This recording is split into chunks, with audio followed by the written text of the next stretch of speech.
1997, the death of a princess and her lover rocked the world.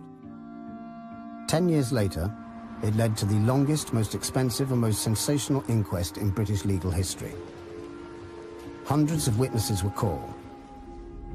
There were arguments, lies, tears and accusations, as intimate details of their private lives were dissected on the world stage. Yet before the court case had even begun, the media had already decided what the verdict should be.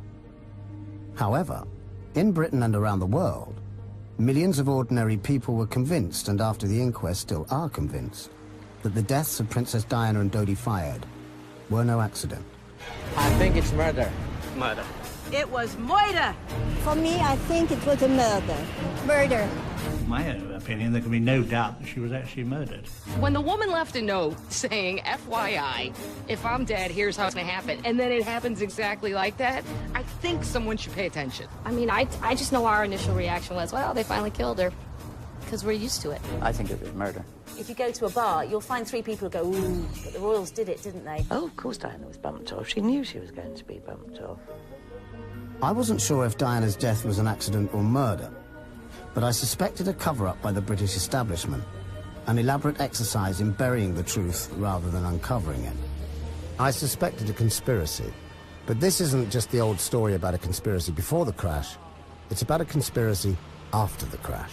We all know that the biggest scandals are always the cover-ups. I mean, it isn't the Watergate, it's not the break-in, it's the cover-up which is the big scandal. When you have the head of the British security services calmly announcing we have never killed anybody in the last 50 years, I laughed out loud.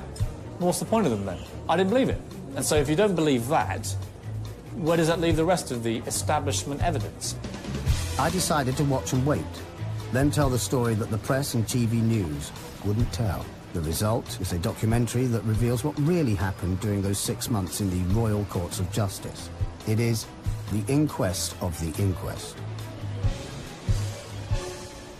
The royal family likes to present itself as part of a benign and freedom-loving tradition in films such as The King's Speech. As you will have gathered by now, this film is the antidote to The King's Speech. The inquest was held in the royal family's own court, so is it any wonder that the coroner, the royal representative in charge, decided that the key royal suspects need not even appear at the inquest to be questioned? Right from the inquest's first day, I thought, what if this woman's name had been Diana Smith, and she'd written in a note which had been subsequently unveiled, my husband Charles Smith wants me to die in a car accident. And subsequently she did. In any other family or in any other country, surely Charles Smith would have been called to the witness stand at the inquest into his wife's death. Every word you hear from the courtroom has been meticulously reconstructed just as it happened. I also had my own undercover reporter in the press tent, Richard Wiseman, listening to the journalist conversations. Every word you hear them say was noted down exactly and precisely timed and dated. I thought when we started that I had about a fortnight before somebody tripped over my notes and realised that I actually wasn't making notes on the inquest, I was making notes on what the other journalists were saying to each other. And the longer it went on, the more I thought, I can't believe I'm getting away with this. For once, a reporter was doing the dirty on his colleagues, so the world could learn how they only reported one side of the story, ignoring anything that didn't fit their pre-written script. Well, this looks like 6 months of my life I'm not going to get back. An absolute fucking nightmare, isn't it? There's a road accident, for Christ's sake, get over it. Young girls identify with the person who becomes the consort of the king. The big idea of being a princess and becoming queen is a fantasy. There are fairy stories about it. It's a constant fantasy for little girls. Diana dreamed of becoming a princess too, but unfortunately for her, when her fairy tale fantasy came true, the reality was not a dream, it was a nightmare. The royal family, it really is true, are much more, at least in that generation, are much more interested in animals than they are in human beings. The royals are not a sentimental bunch and treat their wives like farmers treat cattle. They're not big on romance. They're very big on breeding. And I suppose in love. Oh. Whatever in love means. Whatever in love means. Perhaps that was Diana's first intimation that this would be a loveless marriage.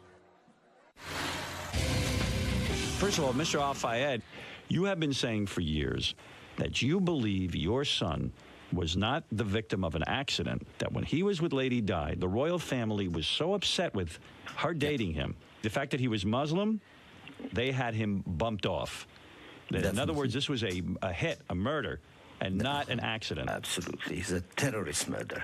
Okay. It's not a murder, it's a slaughter of those bloody racist royal family. You think Prince Philip is so smart that he can mastermind all of this and orchestrate it? Yeah, he's vicious. Yeah, of course. You think a guy like that will accept? My son, different religion, different nationality, will be the future stepfather of the future king? You think this bloody racist family, right, will accept that?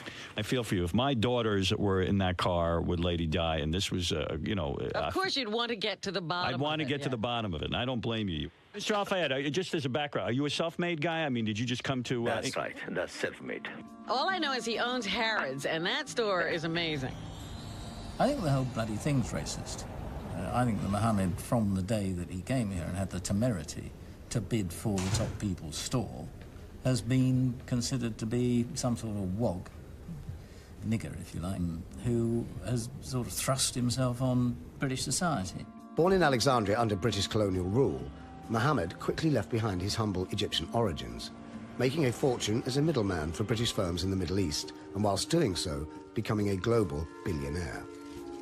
Proving that it's not where you come from that matters, it's where you end up. And he's ended up in a very nice place indeed. Besides having owned Harrods for 25 years, Mohamed Al-Fayed owns the Paris Ritz, a villa in Saint-Tropez, a Scottish castle, and a Tudor mansion on the edge of London. But he chooses to spend much of his time in this tent, so he can be close to the burial place of his son, Dodi. He remembers the night of the tragedy all too clearly. Straight away, gone to the mortuary to see Dodi, you know. It was a terrible scene, you know, it was so difficult. And everything worked in my mind that's definitely that they killed him. You know, and this is the place which he basically lived most of the time. He liked to play polo. This is the whole field which I planted as a forest. I come sometime here, when I'm here, I have breakfast. I sit with him because we believe soul comes out, you know. Maybe his soul watching us, you know, and talking to us. Right?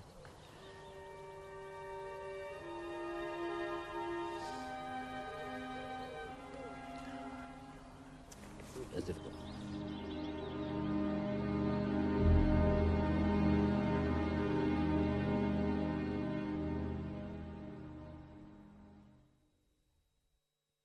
Who knows what fate will produce? Who knows what circumstances will provoke?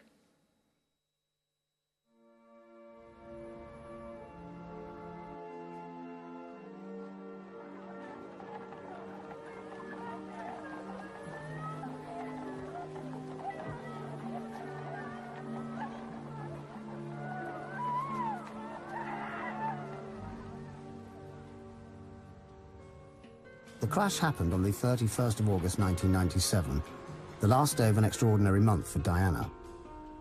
There was the whirlwind romance with Dodi, fevered speculation in the press that she was about to get married, even that she might be pregnant. Where would it all end? Would the mother of the future King of England get hitched to a Muslim and have children by him too and set up a rival court in the USA? The princess of the world at that time. The girl everybody wanted. I saw him with her. I saw the house in Malibu that Dodi was going to buy for them. Who knows what might have happened if she'd lived? So whether you think it was an accident or murder, one fact is incontrovertibly true. It was chillingly convenient for the Windsors that Diana died when she did. The last holiday she spent with her boys with me for nearly 2 weeks. She was worried and she told me exactly what's going to happen to her.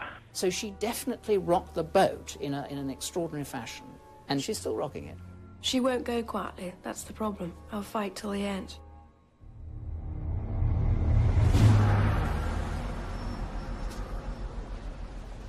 It's day one of the inquest into Diana and Dodi's deaths.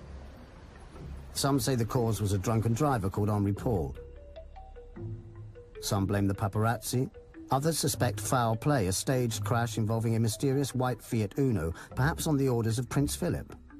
The French report into the crash has been kept secret. The British report was riddled with contradictions. Several coroners came and went, and attempts to hold the inquest without a jury were overturned. So here we are, at last, at the start of an inquest that may finally turn the full floodlights onto the workings of the British establishment and the royal family. The media call this the Diana inquest, forgetting that 3 people died in that crash, not just Diana, but Dodi Fayed and driver Henri Paul too. Apparently there is a meritocracy even in death, and some demises are considered more important than others. That's me, Keith Allen, outside the Royal Courts of Justice. Note that name, Royal Courts of Justice. A sure sign of impartiality in a case where the credibility of the royal family is on trial. In the Royal Courts of Justice with a judge, or coroner as he's called here, who has sworn an oath of allegiance to the Queen and as Queen's counsellors on every side, and has already said that he is minded not to call senior royals as witnesses. Historically, the relationship between the royal family and the courts has been difficult, mainly because every judge has taken an oath of allegiance to the Queen. Now, if you've taken an oath of allegiance to the Queen and you have a legal case involving the monarchy, I mean, you're going to be biased, aren't you? Curiously, the media have decided the outcome of the inquest before it has even begun, and have already declared it a waste of time and money. Many media organisations, including the BBC, have even sent their royal reporters to cover it rather than their legal reporters. Our royal correspondent Nicholas Witchell is at the High Court. Nick. Yet Diana was no longer royal at the time of her death, and BBC royal reporters are required to spend their lives shamelessly sucking up to the palace and presenting the Windsors to the public in a favourable light. So what chance is there of impartiality from them? With most people getting their news about the inquest from journalists with such an obvious bias, I thought it was important that somebody with an open mind also reported on it. Quis custodiet ipsos custodes. Who judges the judges? Well, on this occasion, it seemed to be me and my mole. From the outset, it was clear that the coroner was firmly on the side of the establishment, hardly surprising, as he's part of it. I thought the story of the opening day would be the coroner points the jury in the direction of it being an accident, which he clearly did. And also the fact he was anticipating what the former leader of the London police was going to say without him being there. I anticipate that Lord Stevens will give evidence that he was trying to reassure the Pauls that their son had not been as drunk as a pig as had been alleged in some newspapers. Seems to me that the establishment have been talking to each other and squaring their stories before the inquest gets underway. Why aren't the media suspicious? This is really fishy. There's something very odd going on around here.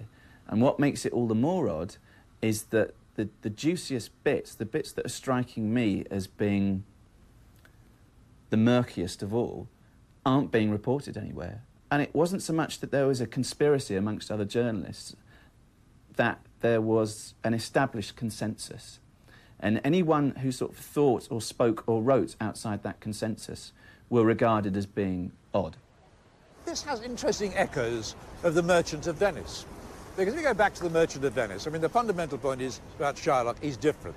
He's Jewish in this case, but also Oriental. Despite what I remember being told at school, Shakespeare's Shylock wasn't actually a bad character at all. He was just a foreigner who wanted justice, but was swindled out of it by the Venetian establishment. You know, here's Fayed, the Oriental, going and saying, by the way, I want a fair trial. And they're saying, well, no, just a minute, you know, it's all over. I mean, don't bother about it. Don't be serious. It was an accident. You know, we didn't really mean it. No, he said, I'm coming into court. I'm going to use your judicial system against you.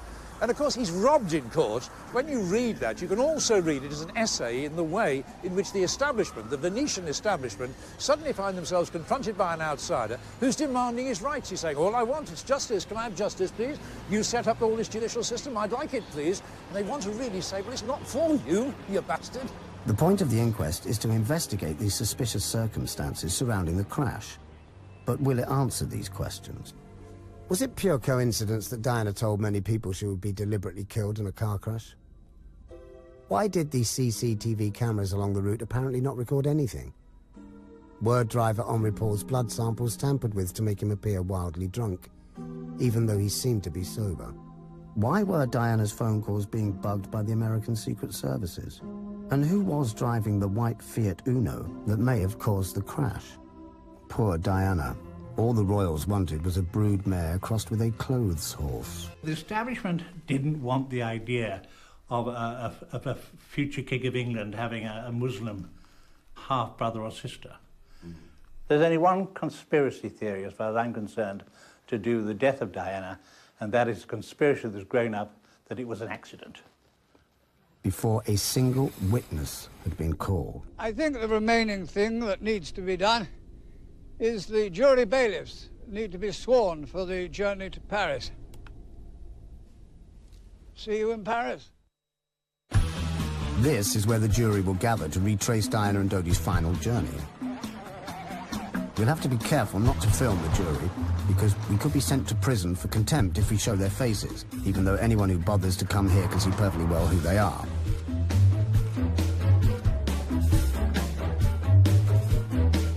And oh, look. Oh, there's Posh Spice, who just happens to walk out of the Ritz while the world's cameras are here.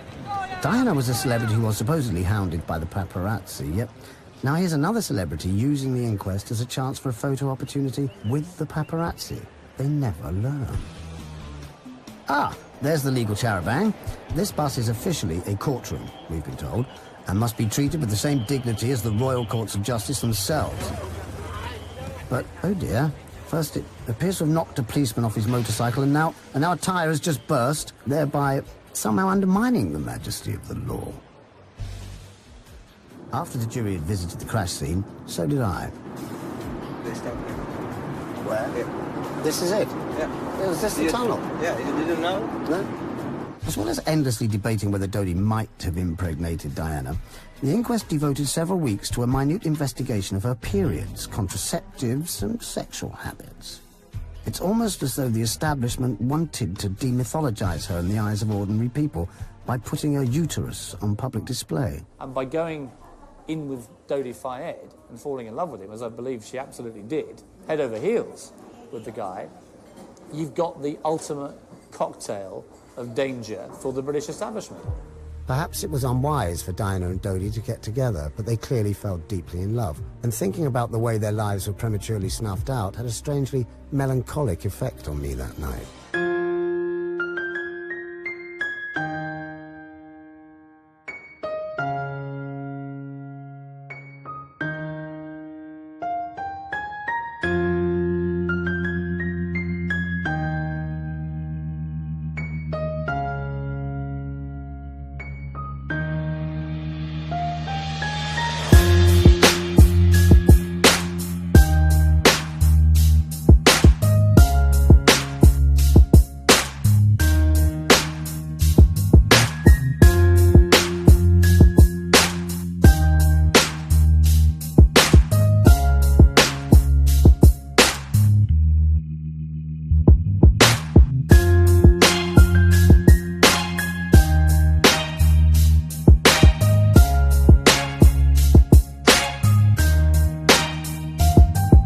Right from the start, the circumstances surrounding the crash were suspicious.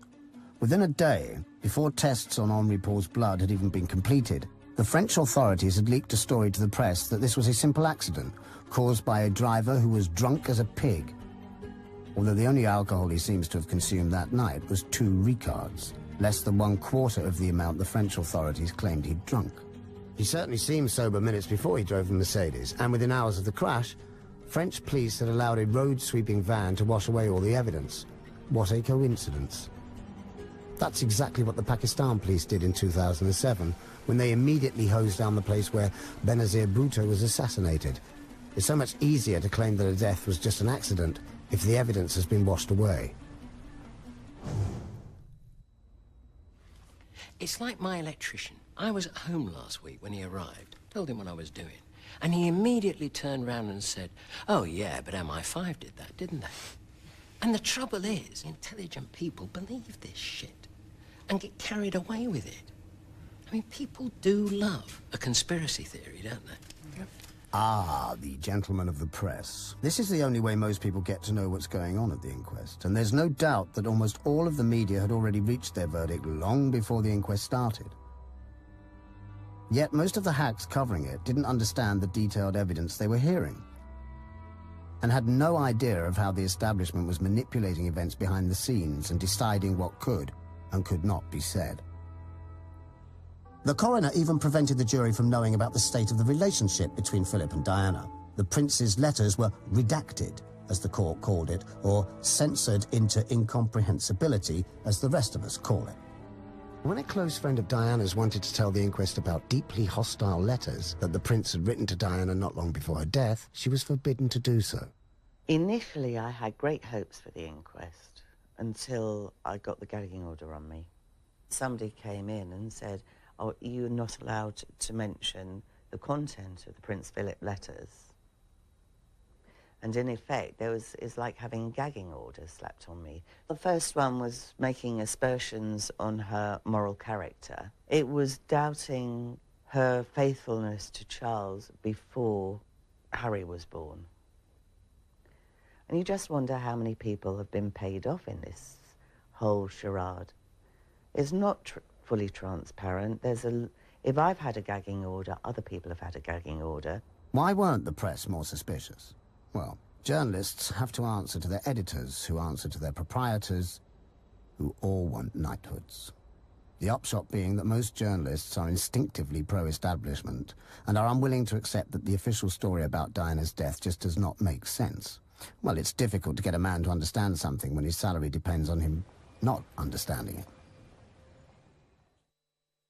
The most daunting aspect was the media attention. And I seemed to be on the front of a newspaper every single day. And the higher the media place you, is the bigger the drop. Just after midnight on the 31st of August 1997, Diana and Dodi left the Paris Ritz in a Mercedes driven by Henri Paul. Diana sat in the rear right seat. She habitually wore a seatbelt, but on this occasion, she did not put it on. When the car was subsequently examined by a crash expert on behalf of the Metropolitan Police, the rear right seatbelt was found to be defective. Had it been tampered with? Was this why Diana was not wearing a seatbelt that night? And why was the inquest not told about this? Some of the paparazzi outside the hotel set off in pursuit, but their scooters and motorcycles were unable to keep up with the much more powerful car. Police evidence given at the inquest confirmed that by the time the Mercedes entered the Alma tunnel, all the pursuing paparazzi had been left far behind. Yet eyewitnesses saw several motorcycles and a white Fiat Uno surrounding the Mercedes and blocking its progress as it entered the tunnel. There was a very bright flash. Then the white Fiat Uno collided with the Mercedes, which lost control and crashed headfirst into a concrete pillar. All the other vehicles have never been identified. And they've certainly been excluded as being paparazzi because there was a very close analysis done of all the known paparazzi who were on duty that night, and they could all be accounted for. So, who was riding those motorcycles? Who was driving the white Fiat Uno? Witnesses saw the Mercedes being closely pursued and surrounded by several motorcycles as it drove into the Alma tunnel. Now, the jury in their verdict found that following vehicles were guilty of manslaughter. The media read following vehicles and translated into paparazzi. Now, the jury never said that. So the question is, who owned or who was driving the other vehicles, either motorcycle or car? The jury decided that these unidentified drivers had committed a criminal act. So why are neither the French nor British police trying to trace these killers? Do MI6 kill people? Are they allowed to? Sir Richard Dearlap said he was unaware of MI6 ever having assassinated anyone. When you have the head of the British security services calmly announcing we have never killed anybody in the last 50 years, I laughed out loud. What's the point of them then? You know, we've all been to James Bond movies, thanks. We know the security services do a lot of dark stuff. So the idea that we're supposed to believe that in 50 years the British secret agents have never actually killed anyone, I didn't believe it. And so if you don't believe that, where does that leave the rest of the establishment evidence? Of all the lies told to the inquest, the most absurd was that the British Secret Services have never killed anybody. This shameless lie was exposed by Richard Tomlinson, a former MI6 agent, who gave evidence to the inquest by video link from France. He couldn't come to Britain because if he had, he would have been instantly arrested. Tomlinson saw a secret MI6 plan to assassinate a Serbian leader in a car crash in a tunnel by flashing a very bright light into the driver's eyes. At first I just thought it was a joke, and I refused to believe the officer when he told me about it, because he first of all outlined it to me verbally. And then I went back to see him a couple of days later on another matter, and he sort of gave me a copy of he showed me the minute to sort of prove that he hadn't been joking about it. And so I remember that very clearly. Well, there have been other times in my life where I have been involved in death, yes. But I can't talk about that. Curiously, several witnesses who were near the Alma Tunnel at the time of the crash reported seeing a bright flash seconds before the collision. Have you ever driven at night when some careless driver is coming at you with his headlights on full beam? Imagine that, 100 times as bright, in a narrow tunnel. The result would be exactly what happened to Diana and Dodi's car. I don't think many people would want me to be Queen. Actually, when I say many people, I mean the establishment that I'm married into, because they've decided that I'm a non-starter.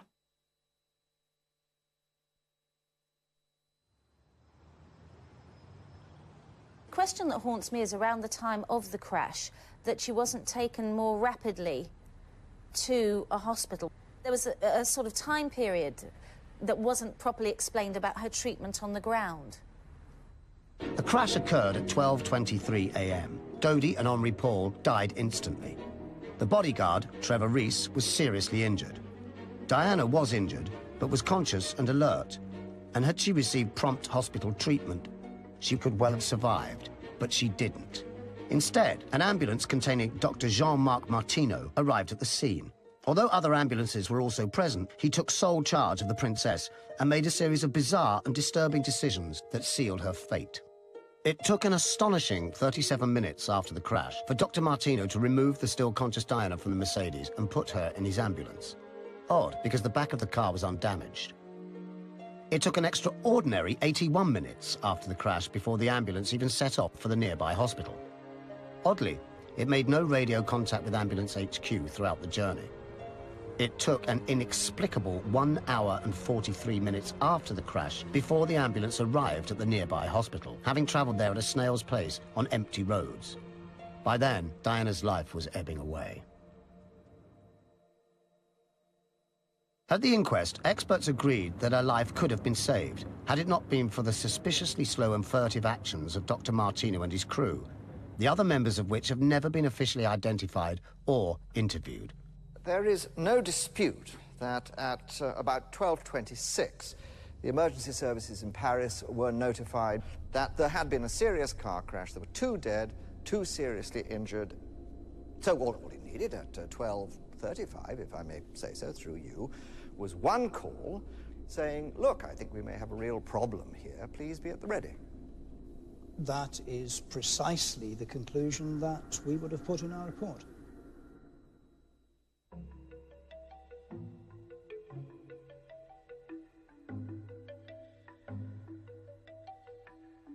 The BBC's chief royal correspondent used to pay particularly close attention.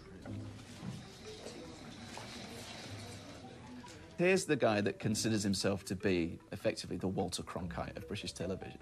He's in front of, arguably, the story of the decade. It's unfolding, but he doesn't even have to dig it up. It's happening right in front of him. And the guy falls asleep. And not just once, but several times. I do things differently because I don't go by a rule book, because I lead from the heart, not the head. And albeit that's got me into trouble in my work, I understand that. But someone's got to go out there and love people and show it. There was a powerful reason why these secret services of Britain, France, and America might have wanted Diana dead. It was Diana's involvement in the campaign to ban landmines. A worldwide movement to ban anti-personnel landmines gathered speed during 1996. To everyone's surprise, even the world's most powerful politician was sympathetic to the ban. To end this carnage, the United States will seek a worldwide agreement as soon as possible to end the use of all anti-personnel landmines. Diana, Princess of Wales, took up the cause with a vengeance. In January 1997, she visited Angola, resulting in the greatest photo opportunity that the landmine campaign had ever had. One down. 17 million to go. Firing. Her involvement caused huge anger amongst governments. In Britain, Government Defence Minister Earl Howe denounced her. 2 newspapers this morning quoting unnamed minister described as a loose cannon. Simone Simmons was with Diana in February 1997 when a government defence minister made a threatening phone call warning the princess to end her involvement with the campaign, otherwise accidents could happen. The phone went in her little lounge and she picked it up and then called me over, and there was a voice that was in the middle of a conversation saying, "Don't meddle in things you know nothing about. Accidents can happen." She went a bit pale. She took it as a threat, and she said that was Nicholas Soames. I don't know his voice, but it was very, very plummy. And she actually used a derogatory term. She said, "Doesn't he sound like he's talking with a cock in his mouth?" Days before she died, Diana made another visit to landmine victims, this time in Bosnia. Again, there was global press coverage, which made her even more of an enemy to many powerful forces in the armaments industry. Diana was certain that her phones were being tapped by the British Secret Services. Every time she'd hear a click, she used to say, "Boys, time to change the tape." We now know that her calls were also being monitored by the American Secret Services. After years of denial, they finally admitted to having almost 1,200 pages of transcripts, although they refused to make most of them public, claiming it would threaten national security. Her landmine campaign was clearly infuriating the armaments industry, while her love affair with Dodi Fayed was infuriating the royal family and the British establishment. So there were an awful lot of people who wanted Diana and her Muslim lover dead. It's weird that at a time when you know the establishment can think of nothing worse than Dodi Fayed, son of Mohammed, marrying and possibly impregnating Diana, that she's conducting a major international offensive against landmines with all the crippling economic problems that would bring for the British establishment again, and the British government. America. And America. If you add all these to the mix, then if you were ever going to do something dodgy to Diana, that's the time you would do it. She'd become trouble, as she used to say to me. "I'm trouble to them. I won't go away. I won't go quietly."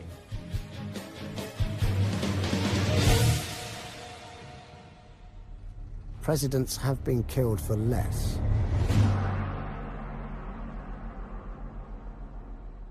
I think it was an opportunist killing. Yeah. They had until September the 19th.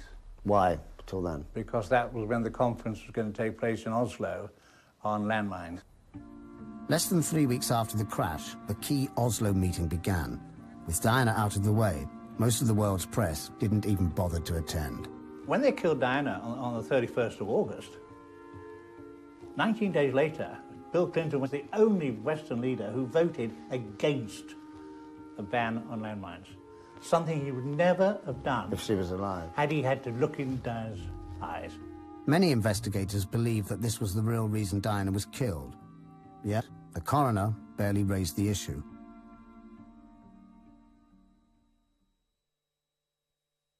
Knowledge is power. In the years before Princess Diana was killed, she told many people that the British establishment was planning to eliminate her. Oh, of course Diana was bumped off. She knew she was going to be bumped off. She always said she's not going to make old bones. Diana had left a note saying that she thought that somebody was going to kill her and that it would be in a car accident. Diana asked her lawyer, told him that she had from a very confidential source in the palace, Prince Philip, planning to get rid of her in a car accident. She wrote this letter to her butler, Paul Burrell, telling him that the royal family were planning her death. Diana said the same thing to her lawyer, Lord Mishcon, who made a note of a prediction. This old British establishment lawyer realised that the note could have devastating consequences for the royal family. So 3 weeks after her death, he handed it to Britain's chief policeman, Lord Condon. The police chief also realised its significance, so he concealed it and kept it secret for 3 years.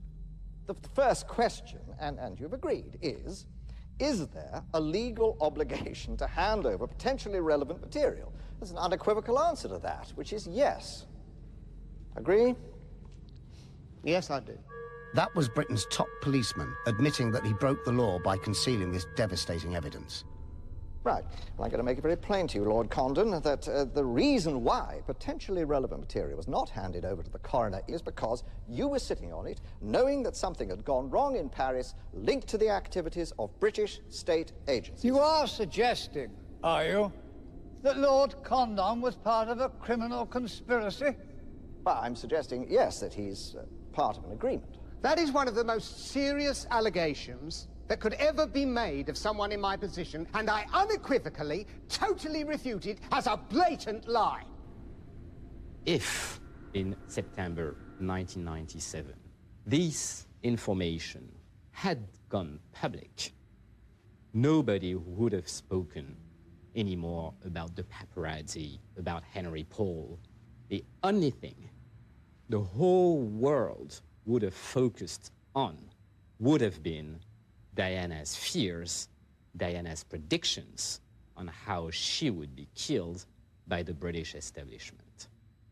In 1995, Diana summarised her fears in a phone call to a producer of this film.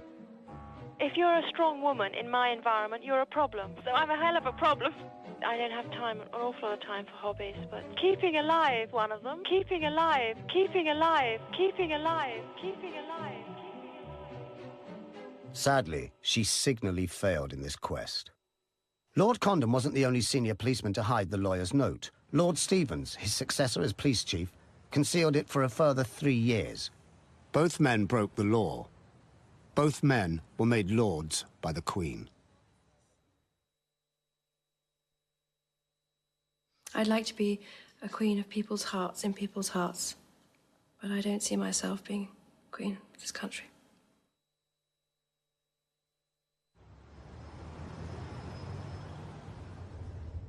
Diana died soon after arrival at the hospital, and although she had been stripped of her royal status in life, in death her corpse mysteriously became royal property.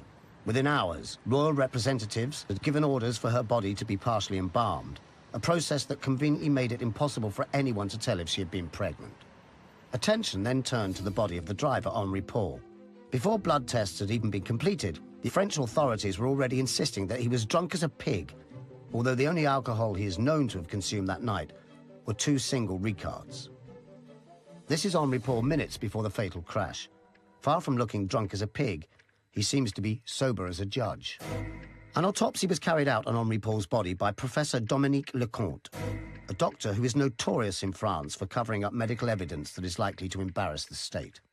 If her own account is to be believed, she conducted the world's worst autopsy on the corpse of Henri Paul, committing at least 58 basic errors. Every medical expert at the inquest agreed that her results were not only inept, but biologically inexplicable too, and that her report was untruthful. We have Professor Lecomte giving an account of events which, on the face of it, cannot be true. So you are pushing at an open door. There are clear inconsistencies in Professor Lecomte's account. The blood tests carried out by Dr. Pepin were equally unbelievable. We are all agreed that the explanation offered by Dr. Pepin and Professor Lecomte together for carboxyhemoglobin concentrations in the blood samples is implausible and can be discounted. Yes, so one is left with either analytical error or a mystery. Suspicions grew at the inquest that the blood tested by Lecomte and Pepin had not come from Henri Paul at all, not least because it contained lethally high levels of carbon monoxide. Professor, you said you found it astonishing, the similarity. 1.73, 1.74, 1.75. What are you suggesting there? Does that suggest to you that the results have been cooked, or what? That would be my interpretation. You mentioned that one explanation is that the blood samples didn't, in fact, come from Henri Paul. That's the most obvious explanation, that it isn't actually Henri Paul's blood we're looking at. The idea of a classic switcheroo may sound far-fetched, but every scientist involved in the inquest signed a joint statement saying that the blood test results for Henri Paul were biologically inexplicable. Professor Leconte and Dr. Pepin refused to attend the inquest, even though as citizens of the European Union, they were legally obliged to. They were protected by the French government, who publicly cited reasons of public order for the refusal. However, it has since emerged that the real reason was the protection of state secrets and the essential interests of the nation. This is the law the Ministry of Justice has used to help and protect Professor Leconte and Dr. Pepin. So the fact, the legal fact, is that there are state secrets that are protected and that Professor Leconte and Dr. Pepin know about. In 2006, a team of scientists offered to carry out DNA analysis on some of the samples to determine if the blood really was Henri Paul's. They were told by the French authorities that the samples no longer exist. Well, my husband's side were very busy stopping me.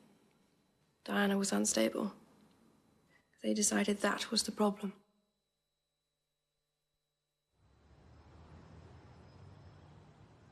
The inquest spent weeks examining Diana's love life in minute detail and considering whether she was pregnant when she died. But why? Whether Diana was pregnant or not, or whether she was actually going to marry Dodi Fayed or not, is not important. It's whether the establishment believed she was pregnant or believed she was going to marry Dodi. That's important. And there's no doubt at that moment the majority of them did believe both those things. What did become clear was that within hours of Diana's death, her body was pumped full of embalming fluid, so no pregnancy tests were possible. And soon after, she had her reproductive organs removed under the watchful eye of the royal coroner. There is a trip, the trip from Paris, from 45. How can you embalm a body and very short distance of travel? Why do you think they embalmed her, to hide the pregnancy? Because they had to corrupt the body because she was pregnant. She had to take all her guts. So, was Diana pregnant at the time of her death? We'll never know for sure, because the French and British authorities destroyed the evidence. And the blood tests which were taken when she arrived at the hospital, and which could have confirmed if she had just become pregnant, have mysteriously vanished. But ask yourself this: would the British establishment have allowed Muslim blood to enter the royal lineage? And how far would they be prepared to go to stop it happening? Deep down, we see them now as an establishment that are capable of murder, which is quite serious.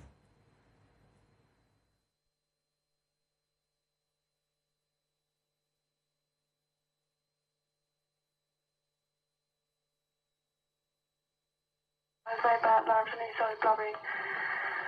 I just felt really sad and full of empty. I thought, bloody hell, what I've done for this fucking family. If you want to be like me, you've got to suffer.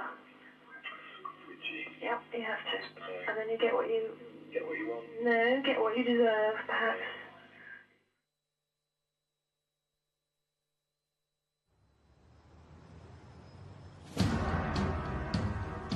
There is no doubt that the entire inquest was skillfully manipulated by powerful, unelected forces to the advantage of the royal family. This could only happen because Britain is, in essence, a monarchy, not a democracy. Much of Britain still operates on a system of unelected power. And at its centre are the Windsors, the old aristocracy, and their vast wealth. Just as in medieval times, the royal family live a life of unfettered privilege, with British taxpayers funding their lavish existence. I mean, where do we get off on this argument? Only one family, and by the way, a highly unrepresentative family, has the right to a seat to the head of stateship of our country. Now, I think that is a fundamentally flawed argument, and I don't know how it can be used in the modern world. The idea of a hereditary ruler is as absurd as the idea of a hereditary mathematician. Officially, the royal family cost British taxpayers £40 million a year, but that's just the tip of a very large iceberg. The royal palaces are maintained by the taxpayer, even private ones, such as Balmoral. Windsor Castle is theirs too, except, of course, when it burnt down, when the bill for rebuilding it also fell on the public purse. Their wealth includes the vast royal art collection, which is worth billions of pounds and belongs to the British people, yet the people aren't allowed to see it. In return, the royal family refused to obey many British laws, such as the 1968 Race Relations Act. As can be seen from this footage, there are very few non-whites in the royal household.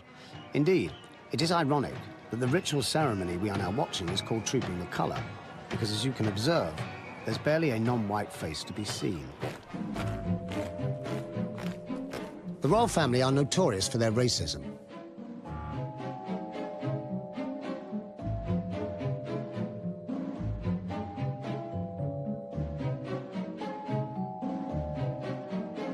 These phrases have all been said by the royals in public, so God alone knows what they say in private. This racism is nothing new. There was a close relationship between the British royal family and the Nazis during the 1930s, details of which remain a closely guarded secret. Were you surprised when you started to find out about, specifically, their relationship with high-ranking Nazis? I mean, Philip's especially. I was very surprised when I found out about Philip's sisters and their connection to Hitler. The fact that the Queen Mother and her husband were inclined more towards Hitler in the beginning. So why does Britain still tolerate its racist royal family? The only serious argument that defenders of the monarchy can muster nowadays is that the royals are good for tourism, and even that is suspect. They're not good for tourism. That's what they say. Whenever someone says that, I always think, right, so countries that don't have a royal family then, like Ireland or France or America, no tourists ever go there then. Because tourists would go to the top of the Eiffel Tower, look out and go, oh, I don't know, it's not a bad view, but the lack of a monarch spoils it somehow.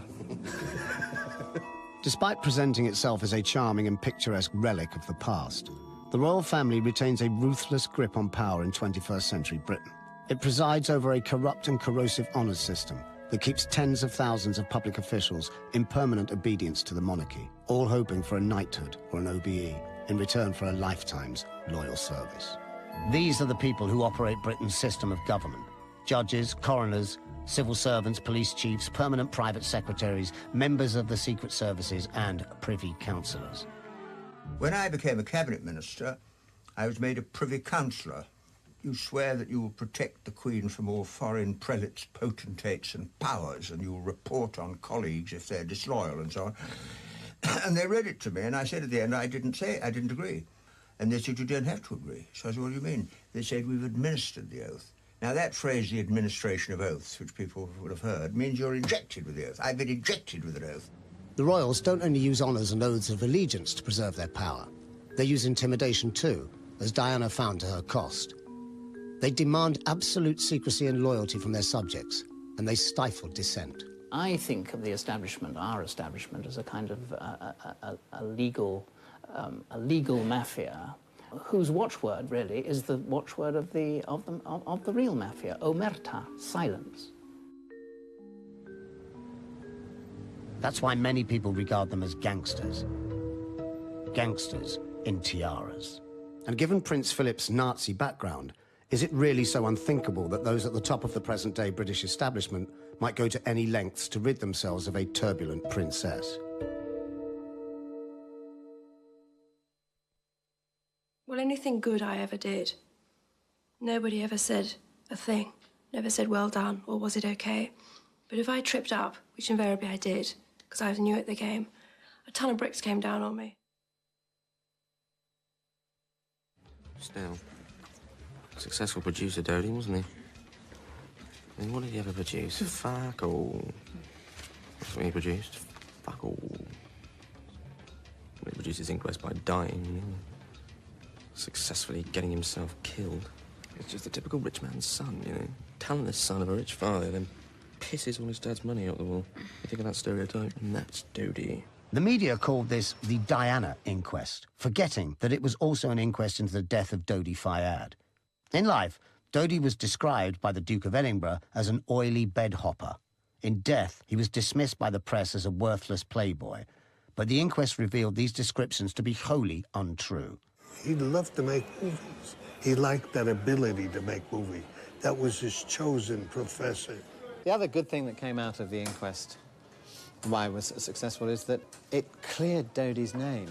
The evidence was overwhelming about the kind of guy he was. Not a playboy, actually. Straightforward, really caring, sensitive, funny man, and not a shit. He was smart, Dodi. He understood everything about his father's profession and his profession. He told me on so many occasions, I want to run a studio. I want to have a studio of my own. Dodi first showed his cinematic talent in 1981 as executive producer of the Oscar-winning film Chariots of Fire. But Chariots of Fire, think of any British movie, have 4 Oscars in the same time. So it's ostensibly a film about a Jew taking on the establishment. That's right. I mean, the racism, you know, again. And this was unbelievable way of thinking that he had the idea. Following the crash in 1997, there was an outpouring of grief for Diana in the press.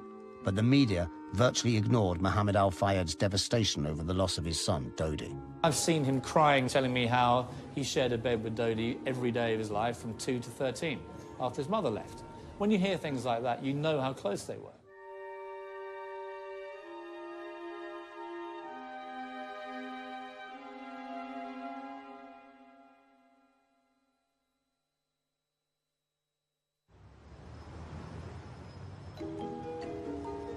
Despite lasting 6 months and claiming to be an in-depth investigation, the inquest failed to find answers to many basic questions regarding Henri Paul. If he really was a chronic alcoholic, this would have been diagnosed during the stringent medical examination he underwent 3 days before the crash, while renewing his pilot's license. But he passed the medical with flying colours. So why wasn't the doctor who gave him a clean bill of health called to the inquest or ever interviewed by the police? Why did Britain's top policeman, Lord Stevens, tell Henri Paul's parents in 2006, in front of other policemen who kept a written record of the conversation, that their son was definitely not drunk? He asserted that Henri was not drunk on the evening of the accident and that he was driving at a lower speed than indicated in the French proceedings. That is totally what Mr. Stevens told us. Yet 6 weeks later, Lord Stevens published a report claiming that Henri Paul was drunk. So, who was lying, Lord Stevens or Lord Stevens? After the crash, the police searched Henri Paul's apartment twice. 2 searches were made of Henri Paul's home by the French police. More alcohol was recorded as discovered on the 2nd search than on the 1st. The first time, all the police found was an unopened bottle of champagne and a quarter bottle of martini, which hardly supports the claim that he was an alcoholic. So the police returned a few days later. And, would you believe it, this time they claimed to have found enough alcohol to stock an entire bar. Beer, wine, Ricard, bourbon, vodka, port, champagne, cassis, Pinot... There is no obvious explanation for this. You must consider whether there are any sinister implications. Some might say that, on the contrary, there is a very obvious explanation, and that its implications are very sinister indeed. The inquest heard undisputed evidence of Henri Paul's links to the French Secret Services, the Direction de la Surveillance du Territoire, and to Britain's MI6. I just remember reading this file and thinking it was interesting that, first of all, they had a Frenchman working for MI6, because it's actually quite rare to find someone who was French who were prepared to work for MI6, because they quite often don't. And secondly, because I'm a pilot myself, I remember this particular person having an interest in flying. So why did the coroner tell the jury in his summing up that Henri Paul had no links to the security services? Henri Paul's bank accounts show he received a total of 350,000 French francs of unexplained income during the final months of his life, mostly from cheques. Why didn't the inquest establish who had written those cheques, or examine the transactions made on Henri Paul's 5 credit cards, or allow the jury to see his mobile phone records? Why did Henri Paul go missing from the hotel for 7 minutes at 10:36? Was he meeting an accomplice in the Place Vendôme? What about the gesture that Henri Paul made outside the Ritz moments before driving off in the Mercedes? Was it a signal to an accomplice? If the inquest had failed to answer 1 or 2 of these simple questions, you might put it down to incompetence. But its failure even to ask many of them can only have happened because the authorities already knew the answers and wanted to keep them hidden. Henri Paul was not drunk and was working for the Secret Services on the night that he died. Day 68.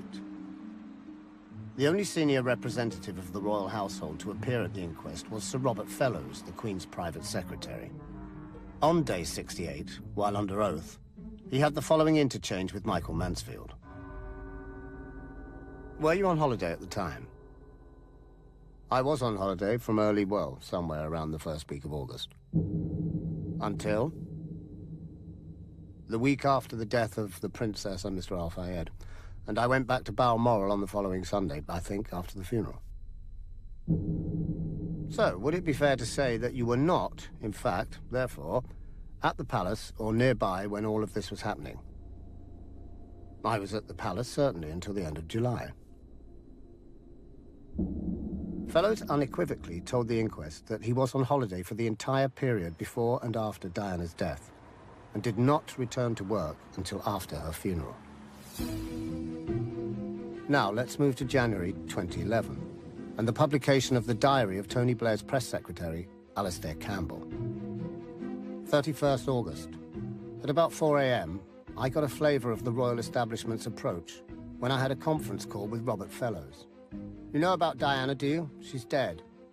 It was all very matter-of-fact. 1st of September, meeting at the Lord Chamberlain's office, attended by Robert Fellows. 2nd of September, 10 a.m. Fellows and I had a discussion. 3rd of September. Fellows called early. 4th of September. I had another discussion with Fellows. 5th of September. Fellows said we had all worked well together. Far from being on holiday, as he had claimed under oath, Fellows was at the very centre of Diana's funeral arrangements, overseeing her burial throughout the week. Fellows was the man that Diana had described to friends as one of the 3 names that I fear. He hates me. He will do anything to get me out of the royals. Sir Robert Fellows was made a lord in 1998.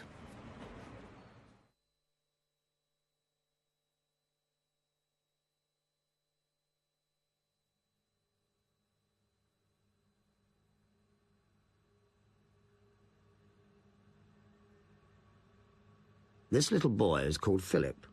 His full name is Philip Schleswig-Holstein-Sonderburg Glucksburg, and he grew up in Germany. He was raised amongst his Nazi in-laws, some of whom later became high-ranking members of the SS. His Nazi relatives then sent him to this school in southern Germany, where he studied for a while under the Nazi curriculum. Philip later recalled that there was much heel-clicking and shouts of Heil Hitler were compulsory. And here's Philip, in Darmstadt, in the heart of Germany, in November 1937, attending a family funeral for some of his Nazi in-laws.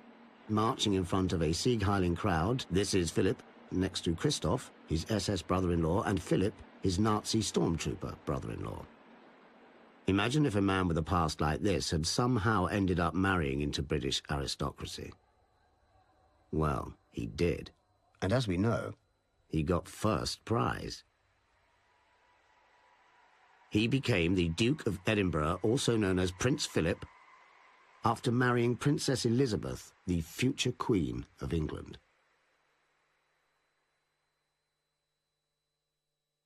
British lawyers have warned us of 87 legal issues concerning this film. Several of those warnings concern the following interview. I think Prince Philip is somebody who is devoid of any internal sense of right and wrong. So deep down, he cares nothing about anybody else. He regards everybody else as potentially a threat. He is completely selfish. And that is very like Fred West or any other psychopathic individual. Oliver James is one of Britain's leading clinical psychologists. Yet lawyers told us that we could not include his professional diagnosis of Prince Philip in this film. So we looked for the current medical definition of psychopathy and discovered that most psychopaths are not convicted criminals but function normally in society. We also found that psychopaths tend to gravitate towards highly paid professions, such as the legal profession and, oh dear, us, filmmakers. Queen Elizabeth and Prince Philip have traditionally been presented to the public as role models for the rest of society. But why? Certainly, I mean, Philip's been in half the beds of England, including 2 of his wife's close family. But, Who? Do you want me to say that? Or? Yes, go on. Princess Margaret and Princess Alexander. Stop it. I don't think that she was somebody who was a kind of would have wanted to marry a psychopath. I think she must have got a very nasty shock when she found out quite how unpleasant he is. But obviously, being the sort of person she is, she said, well, that's it. You know, I've got to stick with this, and and he's going to shag anything that moves, and I can't do anything about that. That's what they all do anyway, isn't it? Almost everyone has heard rumours about Prince Philip's innumerable extramarital affairs. Yet newspapers have never published full reports, whereas they routinely expose the affairs of pop stars, footballers and other celebrities. Why? Because in Britain, the media dare not challenge the authority of those at the very top. I have a friend of mine who was at a party where he had to observe the disgusting sight of Prince Philip wearing a leather jacket, dancing to a Stones song with his hand halfway up the skirt of some young woman. This is, and that's not an unusual event at all for Prince Philip. He's done that sort of thing many times. This isn't a question of morality. It's a question of media cowardice. The British press usually love nothing more than exposing the peccadillos of eminent people. All except senior members of the royal family who are mysteriously exempt. Funny, that. You may think that we should have given Prince Philip a right of reply in this film. Well, we did, but he declined our invitation, as did the entire royal family. And they are not the only ones. In fact, if you're wondering why you're not hearing from any members of the British establishment in this film, it's certainly not for want of trying on our part. We asked all of these pillars of the establishment to take part, and they all refused. I wonder why.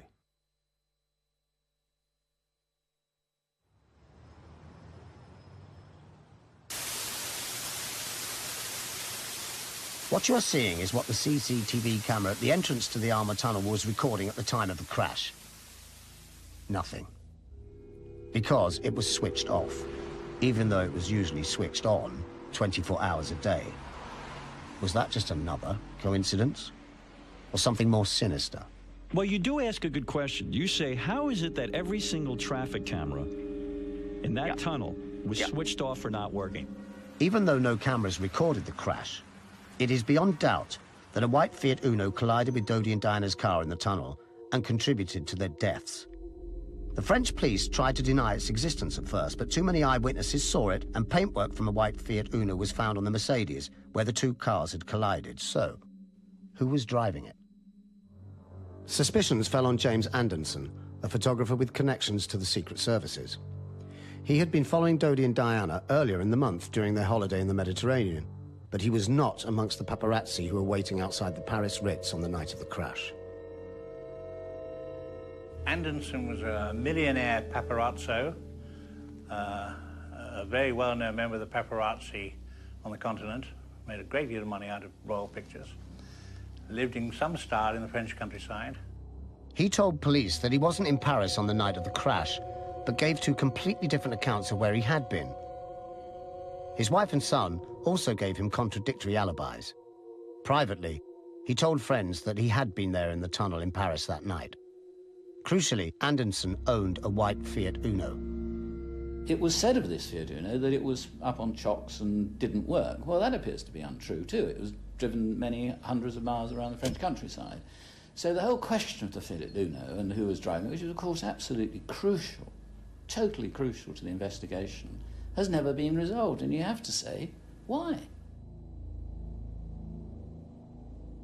In May 2000, Anderson's body was found in a blazing car in woodland near Montpellier. In a Ministry of Defence field, shooting range field, in a car which was burned out and locked, but no keys were in the car or in his pocket. And the police claimed he committed suicide. They claimed this, even though the fireman who found him says he saw 2 bullet holes in Anderson's skull. You don't have to be a conspiracy theorist to point out that it's difficult for a man to shoot himself twice in the head and then set fire to his own car before dying. I would like a monarchy that has more contact with its people.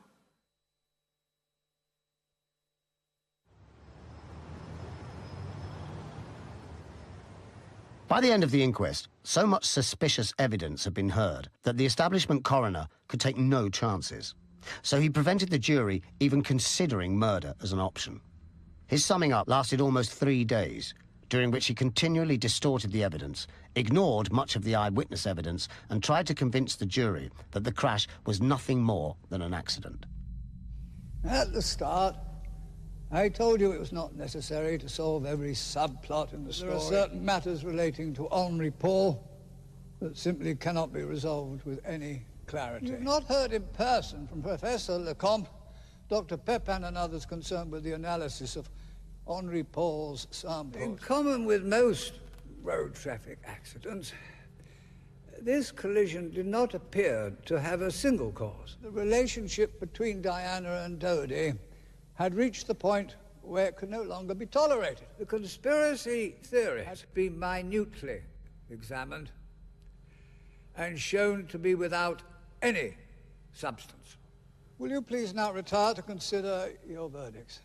But the one thing the establishment and the royal courts couldn't fix was the jury. 11 ordinary men and women who ignored the coroner's one-sided summing up and instead spent almost a week examining the evidence for themselves. Richard Wiseman, diary entry. It's day 93 and we're still waiting for the verdict. Nobody around me can understand why the jury are taking so long. The hacks all expected a verdict of accidental death to be returned within seconds. Oh, did you see those sandwiches they just took in for the jury? Yeah, I mean, my worry is they look far too good. You know, if they'd given them some curled-up shite, you know, they'd agree by 2, give the verdict by 3 and be home by 4. Fact is, it's becoming painfully obvious that the jury, unlike the press, bothered to listen to the evidence, and they are now analysing it very, very carefully.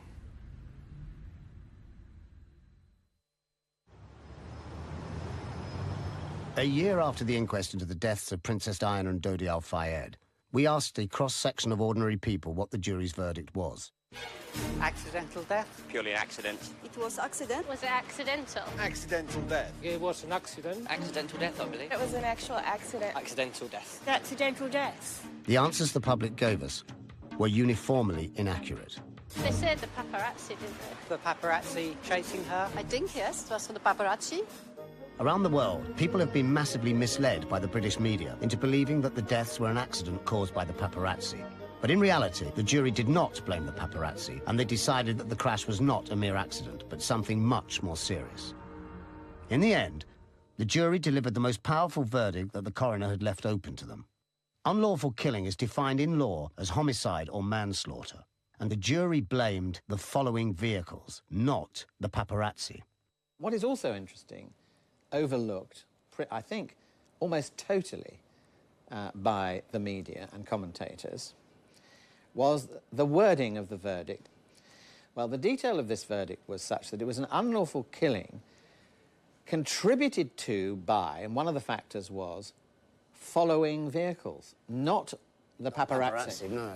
Initially, journalists were confused, but within minutes, the BBC was reporting that the jury had blamed the paparazzi, and the rest of the media followed the example of the British establishment's impartial broadcaster. Soon, the verdict had been spun by the media into an accident caused by the paparazzi. And so, a lie got halfway around the world while the truth was still putting its boots on.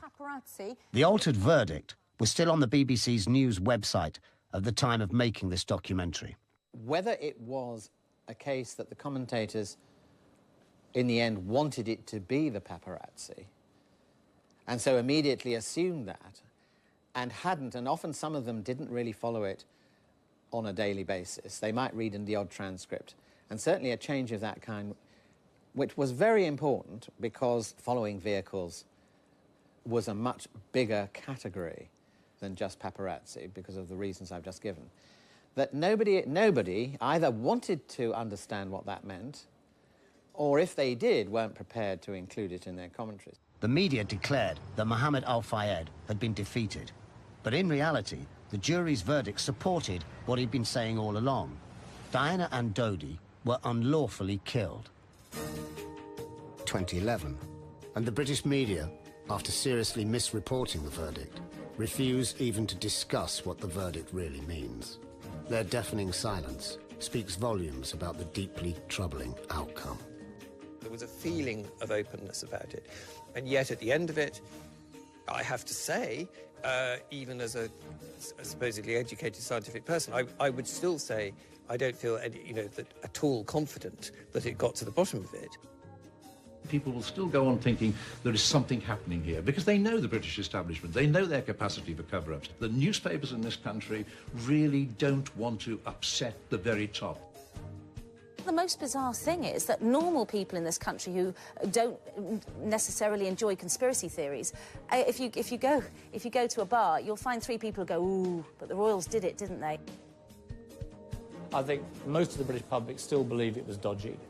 I believe Mohamed Al-Fayed will always believe it's dodgy. I believe the establishment want it all to just go away for whatever reason, and I don't know the answers to these questions. All I know is that the inquest has probably raised more questions than in the end it answered, and it answered a lot of questions. I would still say it was fantastically convenient for the monarchy that this woman died. Just think what she might be saying now if she hadn't died. Think what a problem it would have created for Camilla. Think of, it would have created serious constitutional problems. Even she was perfectly capable of being somebody who started a movement to end the monarchy. The full facts about the Alma Tunnel crash may never be known, but we do know this for certain.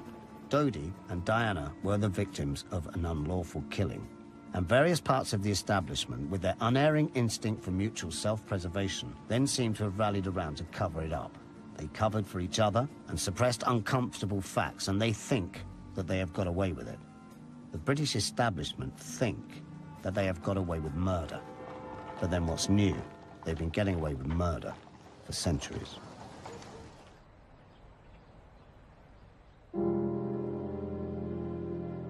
Since the crash, some curious things have happened.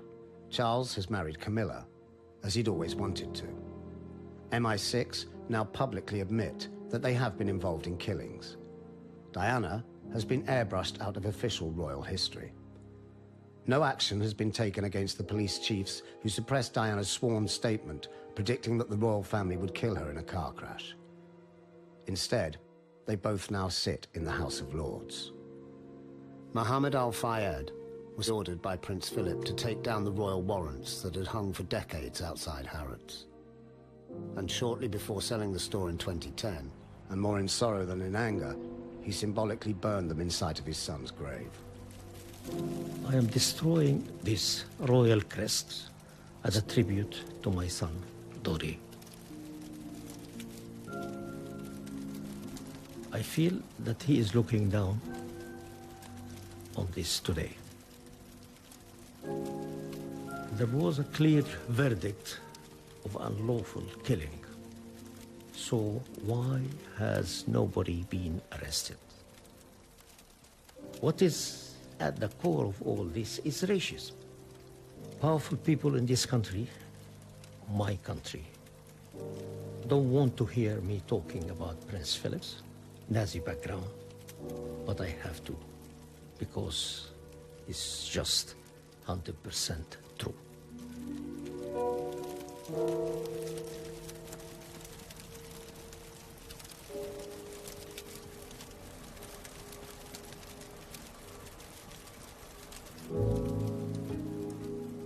They wouldn't accept me or my son. And when he fell in love with Diana, they murdered them. Despite obtaining a verdict that vindicates his years of struggle, Mohamed Al-Fayed fights on. Still grieving for his son, he has opted for truth rather than happiness. Legal action is continuing in France against the police chiefs who suppressed vital evidence, and the establishment cover-up is being steadily exposed day by day. Truth will out. And as more and more people come to understand what the damning inquest verdict really means, we may soon witness what the British establishment fears most: the end of the monarchy.